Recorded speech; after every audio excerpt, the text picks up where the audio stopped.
Thanksgiving chez ma mère avait toujours suivi le même scénario tacite.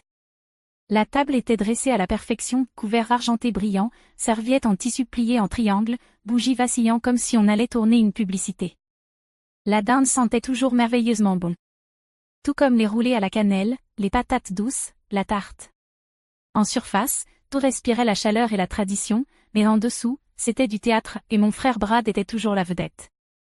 Il s'asseyait en bout de table, comme chaque année, s'appuyant en arrière avec cette confiance désinvolte et naturelle qui donnait l'impression qu'il appartenait à cet endroit. Brad n'avait jamais eu besoin de faire d'efforts. Jamais. Les gens lui faisaient de la place sans même qu'il ait à demander. Et ma mère, Diane, eh bien, elle s'assurait que les projecteurs restent braqués sur lui. Sa voix s'illuminait chaque fois qu'elle prononçait son nom. Ces histoires finissaient toujours par revenir à quelque chose que Brad avait accompli. Il avait acheté une voiture, obtenu une promotion, signé pour une maison. On aurait dit qu'il avait trouvé le remède contre le cancer, à la façon dont elle parlait de lui. Et moi? J'étais Nathalie. La discrète. Celle qui aidait à débarrasser la table. Celle à qui personne ne posait de vraies questions. Ça commençait toujours de la même manière.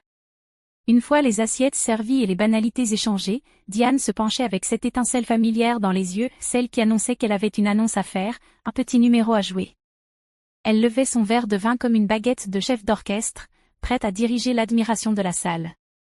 Alors, dit-elle en allongeant le mot comme une réplique de théâtre, Brad vient tout juste de signer pour la plus belle maison.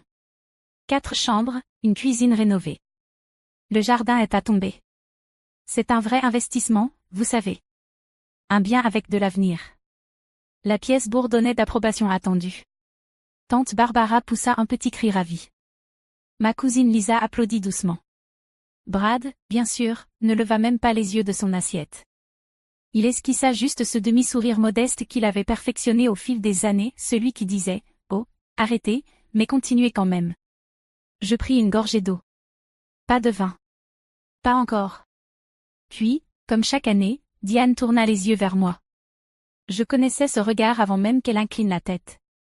Ma chérie, dit-elle avec ce ton doux et exagérément compatissant, en insistant sur chaque syllabe, quand est-ce que tu vas enfin te poser?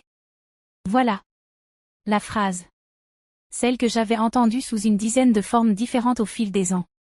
Enveloppée de sollicitude, mais imprégnée de condescendance. Peu importait ma réponse. Ça n'avait jamais compté. Tout ce qui ne ressemblait pas à une bague, une hypothèque et une petite famille photogénique était une déception. Quelque chose qu'on reconnaît poliment, puis qu'on efface aussitôt pour revenir à Brad. Pendant des années, j'ai joué le jeu. J'ai souri, ri, donné des réponses vagues. Un jour, peut-être. Ou, je prends mon temps. Je laissais couler parce que faire une scène ne ferait que renforcer son point de vue. Mais cette année était différente. Pas parce que j'avais quelque chose à prouver, mais parce que je ne me souciais plus de son approbation. Ce changement en moi n'a pas été bruyant. Il était silencieux, subtil, comme le moment où l'on se rend compte un matin qu'on a cessé de regretter quelqu'un qui n'a jamais vraiment été là. Alors, j'ai levé les yeux de mon assiette et j'ai croisé son regard, calme et assuré, et j'ai souri, mais pas du genre de sourire qu'elle attendait. J'ai laissé le silence s'installer, se répandre dans la pièce comme un brouillard lent. La question de Diane planait encore dans l'air, délicate mais lourde, attendant que je réponde comme toujours avec un sourire poli, une esquive douce, un clin d'œil à leur idée de ce qu'est une vraie vie. Mais cette fois, j'en avais fini avec ça. J'ai attrapé mon verre de vin, calmement, délibérément, laissant le verre reposer un instant dans ma main avant d'en prendre une gorgée mesurée. C'était juste assez long pour que Brad se redresse sur sa chaise. Juste assez long pour que Diane le regarde, attendant une blague à mes dépens. Juste assez long pour que tout le monde comprenne que je n'allais pas arrondir les angles. J'ai reposé doucement mon verre. Puis j'ai regardé droit ma mère. Et j'ai souri. Pas un sourire qui cherche l'approbation, un sourire qui fait se redresser les gens. Oh, ai-je dit, ma voix posée, je me suis déjà installée. Diane cligna des yeux. Tu as fait quoi? Me poser, dis-je toujours en souriant. Je n'ai juste pas invité ceux qui doutent de moi. Sa fourchette heurta l'assiette avec un claque sec, plus fort qu'il n'aurait dû l'être. Personne ne parla. Ni tante Barbe, ni Lisa, ni même Brad. Ils me regardaient tous comme si je venais de dire quelque chose d'indécent ou d'impossible. La bouche de Diane s'entr'ouvrit légèrement, ses yeux écarquillés par la confusion, comme si l'idée même que j'ai une vie en dehors de sa connaissance n'était pas seulement étrange, mais carrément insultante. Je ne baissai pas les yeux. Je la laissai faire face à toutes les suppositions qui venaient de se briser comme du verre fin. Au message silencieux derrière mes mots. Tu ne m'as jamais vu. Tu ne m'as jamais demandé. Et je n'ai pas besoin de toi. Et ce n'était que le début. Je ne me suis pas précipitée. J'ai laissé le silence s'installer. Je l'ai laissé faire le gros du travail. Parfois, l'immobilité a plus de poids que n'importe quelle voix élevée. Et ce soir-là, c'est exactement ce qui se passait. Tante Barbe fut la première à bouger. Elle se servit de la purée de pommes de terre comme si ses mains avaient besoin d'une occupation. Mais même dans ce geste, elle continuait à me lancer des regards furtifs, comme si elle essayait de faire le lien entre la Nathalie qu'elle croyait connaître et celle assise devant elle. Diane s'éclaircit la gorge. Alors, où se trouve cette maison? Sa voix était plus mesurée à présent, elle n'avait plus cette douceur mielleuse, elle était mince, prudente. Elle essayait de reprendre le contrôle, de rappeler à la table qu'elle avait encore l'autorité de poser les questions. Je haussai légèrement les épaules. Pas très loin, dis-je en attrapant le panier de pain. Environ 20 minutes, selon la circulation. La façon dont toute la pièce se pencha en avant après cette réponse, c'en était presque drôle.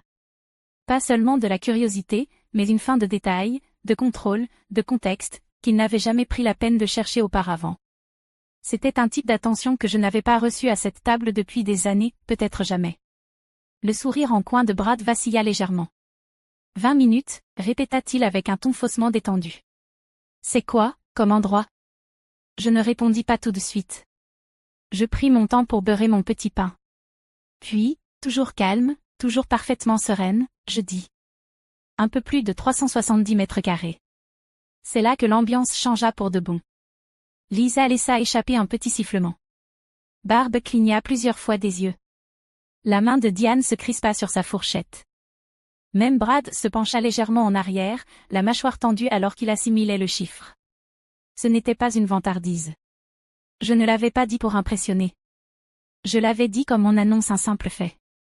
Et c'est cela, plus que le chiffre lui-même, qui les a déstabilisés.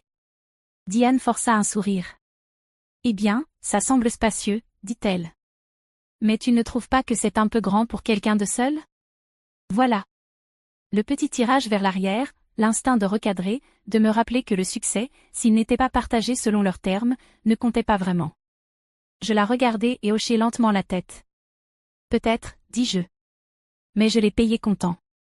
Donc ce n'est pas vraiment un fardeau. Son visage tressaillit. La main de Brad se resserra sur son verre. Et en un instant, l'histoire qu'ils s'étaient tous racontée à mon sujet commença à leur glisser entre les doigts.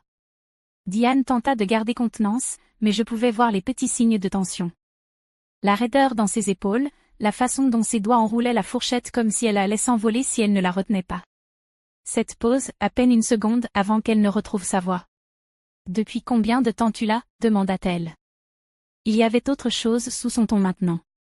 Pas seulement de la curiosité, mais quelque chose de plus fragile, un peu trop poli, comme quelqu'un qui essayait de cacher à quel point il se sentait à la traîne dans une conversation qu'il pensait maîtriser. Presque 1 an, dis-je. Et là, ce fut le coup de grâce. Ses yeux se tournèrent vers Brad. Son sourire en coin vacilla juste assez pour laisser voir la fissure. Il le masqua en buvant une gorgée de vin, mais sa main restait rigide autour du verre. 1 an entier, et il n'avait rien su.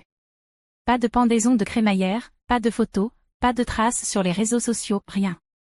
J'avais construit quelque chose entièrement par moi-même, et ils étaient passés à côté parce qu'ils n'avaient jamais pensé à demander. Diane tenta encore. Pourquoi tu ne nous l'as pas dit? Sa voix n'était pas dure cette fois. Elle était plus douce, mais pas chaleureuse. Blessée. Et ça, c'était nouveau. Je penchai légèrement la tête, comme si j'avais besoin d'un moment pour réfléchir. Ce n'était pas le cas. Je suppose que le sujet n'est jamais venu, dis-je. Je laissai mes mots s'installer. Elle n'avait pas de réponse. Rien de facile à dire.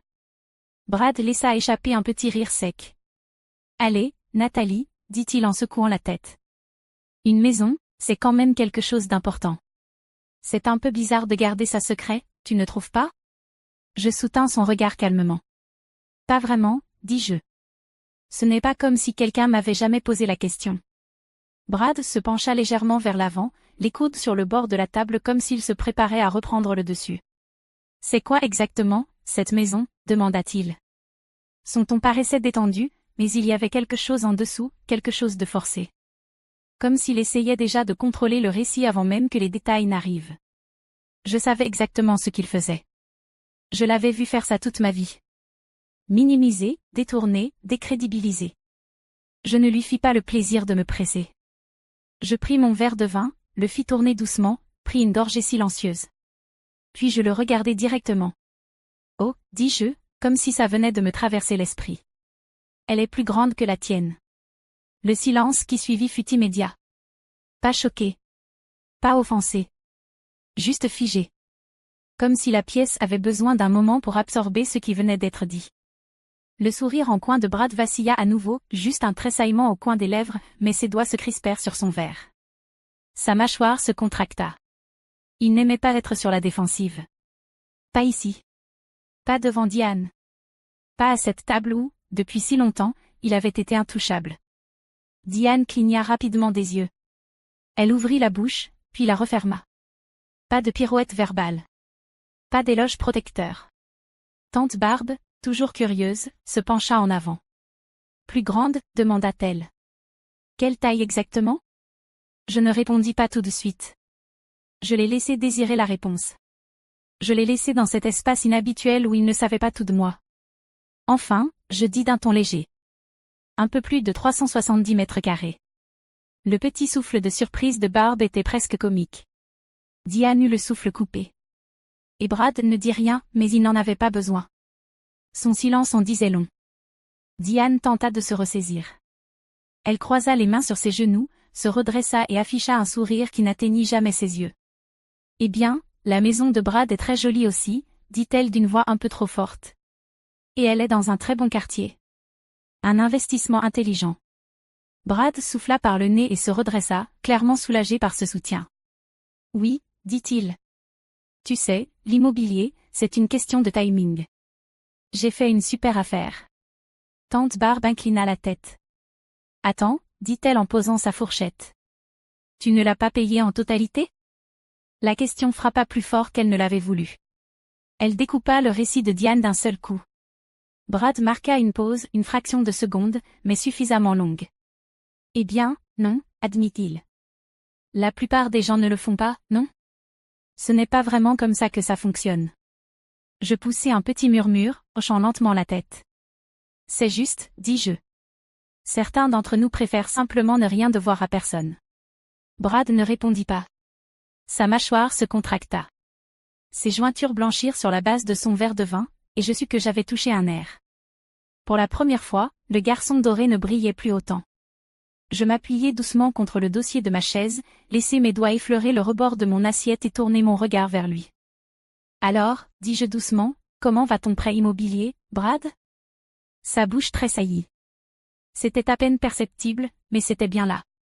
Diane regarda entre nous deux, sentant clairement la tension, sans encore comprendre où cela menait. « Brad va très bien, » dit-elle rapidement. « Il est responsable. Il l'a toujours été. » Je penchai légèrement la tête. « Ah oui? Vraiment ?» Les yeux de Brad se tournèrent vers moi, plissés. « Tu aimes parler de réussite, » dis-je calmement. « Tu fais comme si tu avais tout compris, comme si tout allait de soi. Mais la vérité, c'est que tu ne l'as pas vraiment achetée, cette maison, pas vrai? » Il se figea. Et pendant une fraction de seconde, je vis quelque chose que je n'avais jamais vu en lui, la peur.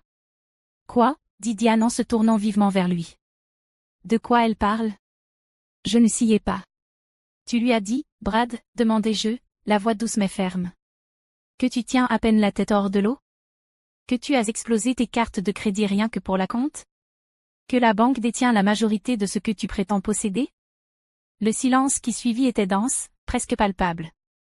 Diane regarda Brad comme si c'était un inconnu. Il ouvrit la bouche, mais aucun son n'en sortit. « Tu mens, » dit-il finalement, d'une voix plate, désespérée. « Tu ne sais pas de quoi tu parles. » Je me penchai, posant doucement mes coudes sur la table. « Si je mens, dis-je, montre à maman tes relevés bancaires, ton solde hypothécaire, ton score de crédit. » Il ne bougea pas. « Ne dis rien. » Et c'était toute la preuve dont on avait besoin. La serviette de Diane se tordait entre ses doigts, comme si elle pouvait empêcher la pièce de s'effondrer. « Brad, murmura-t-elle. Dis-moi qu'elle a tort. » Il rit. Un rire sec, creux, qui s'éteignit aussitôt. « Elle veut juste semer la pagaille, » dit-il en faisant un geste vague. « Elle ne sait pas de quoi elle parle. » Je ne cédais pas. Je ne haussais pas la voix. « Si je me trompe, dis-je, alors prouve-le. » C'était tout. Pas de cris, pas d'accusation. Juste des mots calmes, pesés. Et cela le démolit bien plus que n'importe quel hurlement. La mâchoire de Brad se serra si fort que je vis ses muscles tressaillir. Diane le regarda vraiment, peut-être pour la première fois depuis des années. L'assurance sur son visage avait disparu, remplacée par quelque chose de plus lourd. Le doute. « Montre-moi, dit-elle. Brad, montre-moi. » Il ouvrit la bouche, la referma. Passa la main dans ses cheveux. Et tout à coup, il n'avait plus l'air assuré. Il ressemblait à un enfant pris dans un mensonge trop grand pour être maquillé. Sa voix finit par sortir, faible, acculée. « Très bien, marmonna-t-il.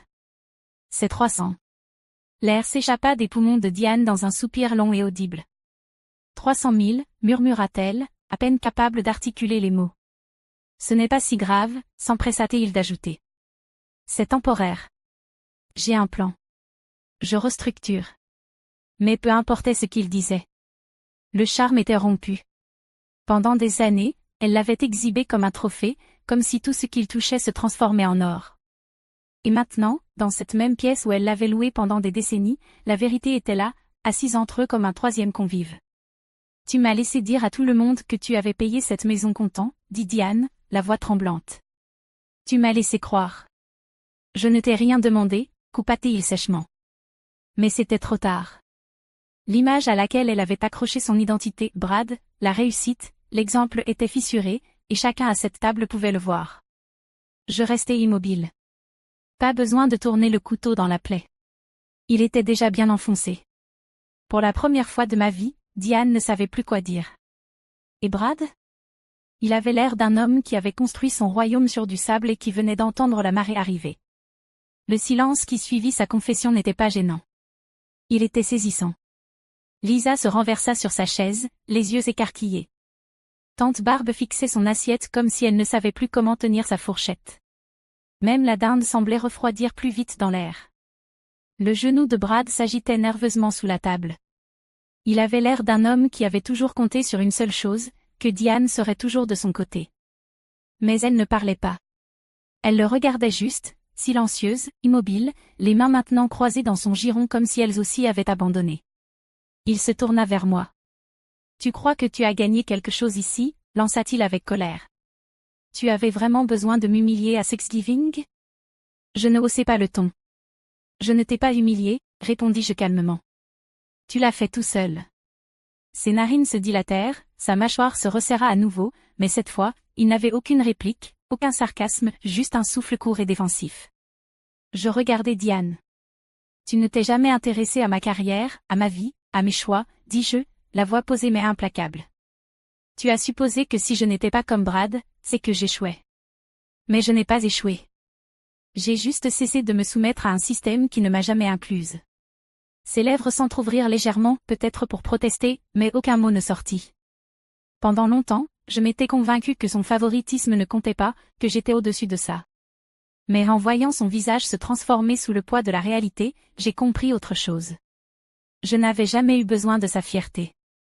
J'avais seulement eu besoin de son honnêteté, et enfin, elle commençait à apparaître. Brad se leva brusquement, sa chaise raclant bruyamment le sol. « J'en ai fini, marmonna-t-il. Je n'ai pas à rester ici pour être jugé. » C'est drôle, dis-je en repliant ma serviette. C'est exactement ce que je fais depuis des années. Il ne répondit pas. Il s'en alla. Le son de ses pas s'éloignant dans le couloir fut le plus fort de toute la maison. Quand la porte d'entrée se referma derrière lui, Diane ne bougea toujours pas. Mais quelque chose avait changé dans la pièce. Et cette fois, ce changement était durable. Je ne parlais pas tout de suite. Je laissai le silence respirer. Diane restait figée, les doigts étroitement entrelacés dans son giron. Son regard ne quittait pas l'entrée où Brad avait disparu, mais son expression, elle, avait changé. Plus de fierté. Plus de certitude. Juste de la perte. Pour une fois, la personne restée dans la pièce avec elle n'était pas celle qui devait des explications. C'était elle. Tu as toujours supposé que j'étais à la traîne, dis-je doucement. Tu ne t'es jamais demandé où j'allais réellement. Son regard se tourna lentement vers moi, comme si elle hésitait à croiser mes yeux. Mais elle le fit. Tu penses vraiment que je ne me suis jamais souciée de toi, demanda-t-elle. Et il y avait quelque chose de plus doux dans sa voix, fin, presque effilochée. Je pense que tu tenais à la version de moi que tu pouvais comprendre, répondis-je. Celle qui ne remettait pas en question ta vision de la réussite. Celle qui te laissait tout mesurer en mètres carrés, en titres de poste, et en petites histoires polies à raconter à tes amis.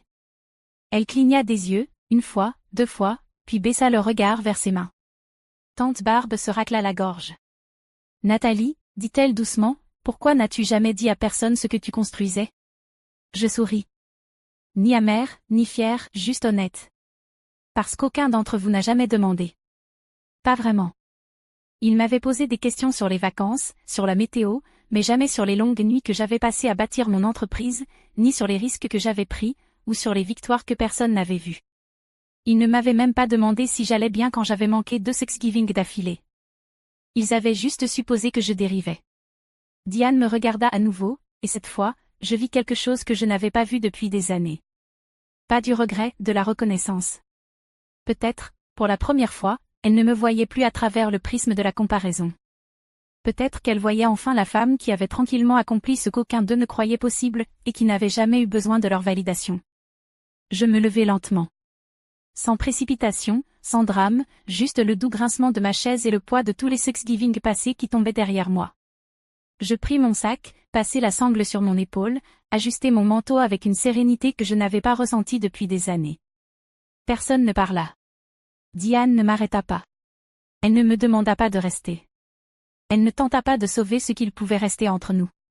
Et peut-être que c'était là le signe le plus révélateur. Je regardai une dernière fois autour de la pièce. La chaise vide de Brad trônait comme un point d'exclamation sur toute la soirée.